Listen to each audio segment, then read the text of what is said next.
Hi friends, welcome to our Satya online classes. So మనం Indian polity గవర్నెన్స్లో ఈ పౌరసత్వానికి సంబంధించిన topic గురించి తెలుసుకుందాం. సో పౌరసత్వం దాన్ని మనం సిటిజన్షిప్ అంటాం. సో ఒక దేశంలో పౌరులను చట్టబద్ధంగా గుర్తించడాన్నే మనం పౌరసత్వము అని చెప్పేసి అంటాం. సో దేశంలో ప్రజలు రెండు రకాలుగా మనం పేర్కొనవచ్చు. ఒక దేశం యొక్క ప్రజలను రెండు రకాలుగా పేర్కొనవచ్చు. ఒకటి పౌరులు, మరొకటి విదేశీయులు. సో సిటిజన్స్, ఏలియన్స్ అని చెప్పేసి మనకి ఇంగ్లీష్లో పేర్కొనవచ్చు. సో ఒక దేశంలో ప్రజలను పౌరులు, విదేశీయులు అంటారు. పౌరులు అంటే సిటిజన్స్ మరియు విదేశీయులను ఏలియన్స్ అని చెప్పేసి అంటాం.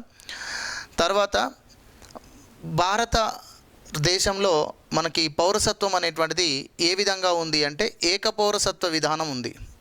భారతదేశంలో ఏకపౌరసత్వం అనేటువంటి విధానం మన దేశంలో కొనసాగుతుంది. అంటే దేశంలో పౌరులు అనే వారికి ఒకే రకమైన గుర్తింపు ఇవ్వబడింది. అది భారత పౌరులుగా మాత్రమే గుర్తింపు ఇవ్వబడింది. అంతేకాని రాష్ట్ర పౌరులుగా, దేశ పౌరులుగా వేరువేరు గుర్తింపు అనేటువంటిది లేదు. అంటే ద్వంద్వ పౌరసత్వం అనేటువంటి విధానం మన దేశంలో లేదు. యాక్చువల్గా ఏంటంటే ఫెడరల్ కంట్రీస్లలో, సమాఖ్య దేశాలలో మనకు ద్వంద్వ పౌరసత్వం అనేటువంటిది సర్వసాధారణంగా ఉంటుంది.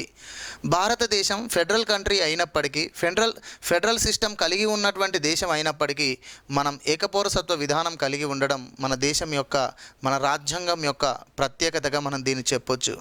సమాఖ్య దేశాలైనటువంటి అమెరికా, స్విట్జర్లాండ్, ఆస్ట్రేలియా దేశాలు ద్వంద్వ పౌరసత్వాన్ని కలిగి ఉన్నాయి. అంటే ఆయా దేశాలలో పౌరులు రాష్ట్ర పౌరులుగా, దేశ పౌరులుగా వేరువేరు గుర్తింపు అనేటువంటిది వారు కలిగి ఉండడం అనేది జరిగింది. ఓకే. సో తర్వాత భారతదేశంలో పౌరసత్వంపై చట్టం చేసే అధికారం, మన రాజ్యాంగం ప్రకారం పౌరసత్వంపై చట్టం చేసే అధికారము పార్లమెంటుకే కలదు. పౌరసత్వంపై చట్టం చేసే అధికారం పార్లమెంటుకు మాత్రమే కలదు. ఎందుకంటే పౌరసత్వం అనేటువంటి అంశము కేంద్ర జాబితాలోని అంశము. పౌరసత్వము అనేటువంటి అంశము కేంద్ర జాబితాలోని, యూనియన్ లిస్టులోని అంశము. సో ఎంట్రీ కావున కేంద్ర జాబితాలోని అంశం కాబట్టి పౌరసత్వంపై చట్టం చేసే అధికారం కేవలం పార్లమెంటుకే ఉంటుంది. అయితే మనకు ఈ పార్లమెంటుకి సంబంధించి ఒక చట్టం చేసిన తర్వాత ఒక పౌరుడి యొక్క పౌరసత్వంను గుర్తించడంలో కానీ, రద్దు చేయడంలో కానీ కేంద్ర ప్రభుత్వానికి అధికారం ఉంటుంది. అంటే ఒక భారత పౌరుడి యొక్క భారత పౌరుడి యొక్క పౌరసత్వం వివాదాస్పదమైనప్పుడు, సో అలాంటి విషయంలో అతను భారత పౌరుడా, అతనికి భారత పౌరసత్వం ఉందా లేదా అని నిర్ణయించడంలో కేంద్ర ప్రభుత్వానికే పూర్తి అధికారం ఉంటుంది. అయితే భారత రాజ్యాంగంలోని 258వ ఆర్టికల్ ప్రకారం, ప్రకారము ఒక పౌరుడి యొక్క పౌరసత్వం పైన నిర్ణయం తీసుకునే అధికారం కేంద్ర ప్రభుత్వము రాష్ట్ర ప్రభుత్వానికి కల్పించవచ్చును. రాష్ట్ర ప్రభుత్వానికి కల్పించే అవకాశం కూడా ఉంది. అది మన ఇండియన్ కాన్స్టిట్యూషన్లో 258 ఆర్టికల్ ప్రకారము. ఓకేనా. సో తర్వాత భారత రాజ్యాంగంలో, మన ఇండియన్ కాన్స్టిట్యూషన్లో ఈ పౌరసత్వం గురించి తెలియజేస్తున్నటువంటి భాగం రెండవ భాగము. సో రాజ్యాంగంలో రెండవ భాగమునందు 5 నుంచి 11 వరకు ఉన్నటువంటి ఆర్టికల్స్ పౌరసత్వానికి సంబంధించినటువంటి అంశాలను తెలియజేస్తున్నాయి. తర్వాత రాజ్యాంగం ప్రకారము ఈ పౌరసత్వం కలిగినటువంటి వారిని మనం పౌరులు అని చెప్పేసి అంటున్నాం. సో పౌరులకు రాజ్యాంగం ప్రకారం అన్ని హక్కులు కలిగి ఉంటాయి. సో ఇందులో సామాజిక, ఆర్థిక, రాజకీయ హక్కులు అని చెప్పవచ్చు. వీటిని మనం ఎలాంటి హక్కులు అంటే సామాజిక, ఆర్థిక, రాజకీయ హక్కులు రాజ్యాంగం ప్రకారం దేశ పౌరులు కలిగి ఉంటారు. అయితే కొన్ని హక్కులు అనేటువంటివి విదేశీయులు కూడా కలిగి ఉంటారు. కొన్ని హక్కులు అనేటువంటివి విదేశీయులు కూడా దేశంలో నివసిస్తున్నందుకు, దేశంలో ఉన్నందుకు విదేశీయులు కూడా కొన్ని హక్కులు కలిగి ఉంటారు. కానీ విదేశీయులకు రాజకీయ హక్కులు అనేవి ఉండవు. విదేశీయులకు రాజకీయ హక్కులు ఉండవు. కేవలం భారత పౌరులకు, దేశ పౌరులకు మాత్రమే రాజకీయ హక్కులు ఉంటాయి. రాజకీయ హక్కులు అంటే ఏమిటి అంటే ఎన్నికలలో ఓటు వేసే హక్కు, ఎన్నికలలో ఓటు వేసే హక్కు అనగా 326 ఆర్టికల్ ప్రకారం ఎన్నికలలో ఓటు వేసే హక్కు, ఎన్నికలలో పోటీ చేసే హక్కు, మరియు ప్రభుత్వ పదవిని చేపట్టేటువంటి హక్కు, ప్రభుత్వాన్ని విమర్శించేటువంటి హక్కులను రాజకీయ హక్కులు అంటారు. ఈ రాజకీయ హక్కులు అనేవి విదేశీయులకు ఉండవు. సో ఇవి కేవలం దేశ పౌరులకు మాత్రమే ఉంటాయి. దేశ పౌరులకు మాత్రమే ఉంటాయి.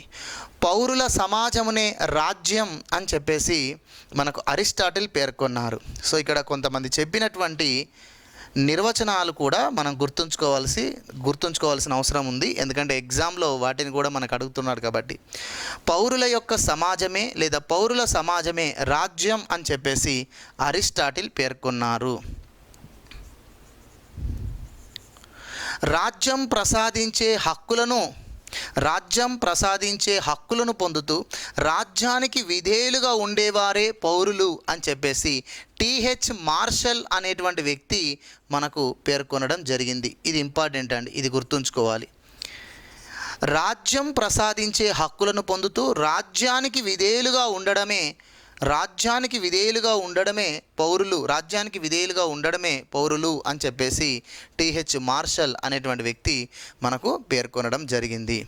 అంటే పౌరసత్వం వల్ల పౌరులకు హక్కులు మరియు కొన్ని బాధ్యతలు అనేటువంటివి కల్పించబడతాయి. పౌరసత్వం వల్ల పౌరులకు హక్కులు మరియు కొన్ని బాధ్యతలను రాజ్యం కల్పిస్తుంది. రాజ్యమే కొన్ని హక్కులను కల్పిస్తుంది మరియు కొన్ని బాధ్యతలను కూడా ఇవ్వడం అనేటువంటిది ఉంటుంది.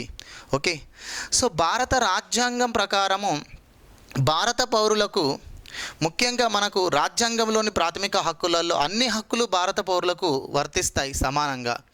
అయితే కొన్ని హక్కులు మాత్రం రాజ్యాంగంలోని ప్రాథమిక హక్కులలో కొన్ని హక్కులు మాత్రం విదేశీయులకు కూడా వర్తిస్తాయి. భారత పౌరులతో పాటు భారతదేశంలో ఉన్నందుకు విదేశీయులకు కూడా వర్తిస్తాయట. సో ఏ హక్కులు, రాజ్యాంగం కల్పించినటువంటి హక్కుల గురించి మనకు రాజ్యాంగంలో 3వ భాగం తెలియజేస్తుంది. అవునా, రాజ్యాంగంలో 3వ భాగం మనకు ప్రాథమిక హక్కుల గురించి తెలియజేస్తుంది.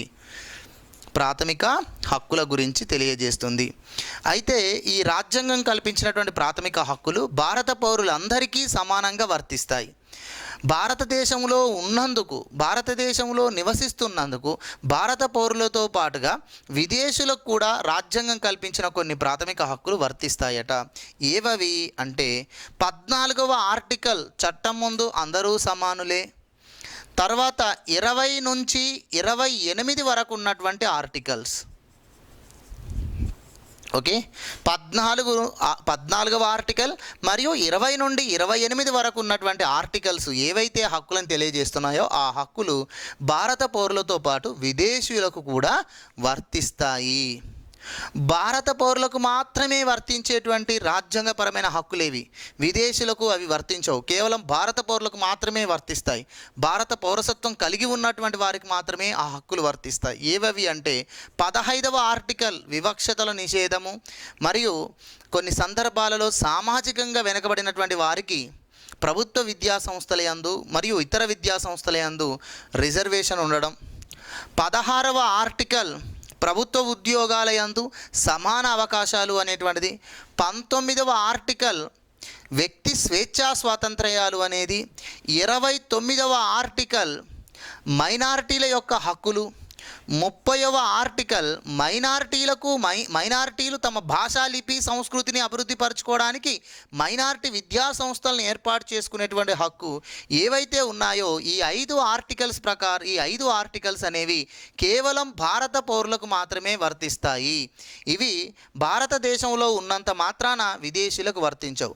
భారత పౌరులతో పాటు విదేశీయులకు కూడా దేశంలో ఉన్నందుకు వర్తించేవి ఇవి 14వ ఆర్టికల్ మరియు 20 నుండి 28వ వరకు ఉన్నటువంటి ఆర్టికల్స్. ఓకే, ఇది పౌరసత్వానికి సంబంధించినటువంటి brief introduction. So next one, పౌరసత్వము మరి రాజ్యాంగంలో